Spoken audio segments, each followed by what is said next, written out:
അതായത് നമ്മൾ ഡൗൺ ട്രെൻഡിനെ കുറിച്ച് പഠിക്കുമ്പോൾ നമ്മൾ പറഞ്ഞു മാർക്കറ്റ് താഴോട്ട് പോകുന്നതിനാണ് നമ്മൾ ഡൗൺ ട്രെൻഡ് എന്ന് പറഞ്ഞു.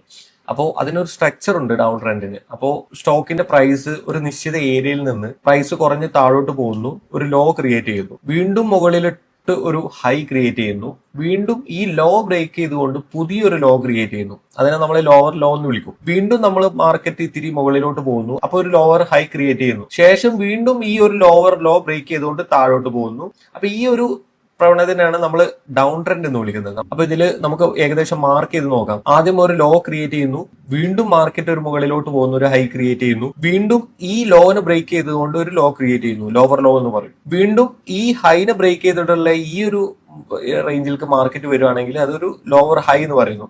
വീണ്ടും ഈ ലോവർ ഹൈയിൽ നിന്ന് നമ്മൾ വീണ്ടും ഒരു ലോവർ ലോ ക്രിയേറ്റ് ചെയ്യുന്നു. അങ്ങനെ ലോവർ ലോ ക്രിയേറ്റ് ചെയ്ത് പോകുന്ന മാർക്കറ്റിന് നമ്മൾ ഡൗൺ ട്രെൻഡ് എന്നാണ് പറയുന്നത്. ഇപ്പൊ ഈ സ്റ്റോക്കിന്റെ പ്രൈസ് ഒരു 100 രൂപയിൽ നിന്ന് നേരെ 60 രൂപയായിട്ട് വില കുറഞ്ഞു എന്ന് വിചാരിക്കുക.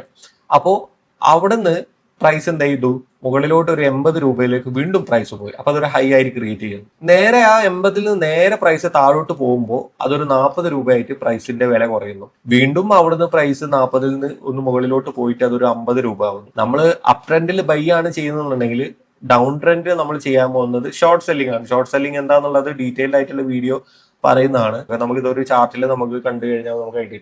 മാർക്കറ്റ് ഒരു ലോ ക്രിയേറ്റ് ചെയ്യുന്നു, ഒരു ഹൈ ക്രിയേറ്റ് ചെയ്യുന്നു. അതായത് മാർക്കറ്റ് ഇവിടെ എത്തുമ്പോൾ വീണ്ടും തിരിച്ചിട്ട് ഏകദേശം ഈ ഒരു പ്രൈസ് റേഞ്ചിലേക്ക് പോകുന്നു.